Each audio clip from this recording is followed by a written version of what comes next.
Welcome to Vocab Loco.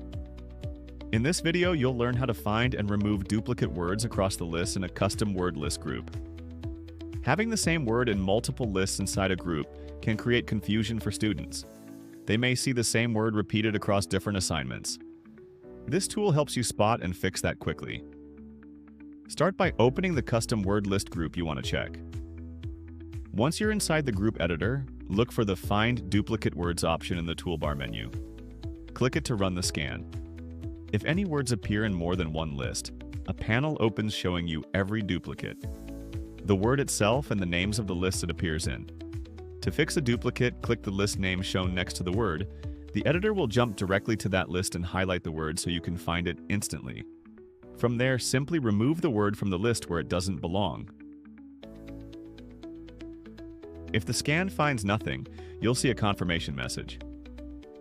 No duplicate words. All words are unique across your list. That means your group is clean and good to go. And that's it. Running a quick duplicate check before assigning lists to students is a great habit. It keeps your word list clean and your students' experience consistent. If you have any questions, visit the knowledge base. We're happy to help.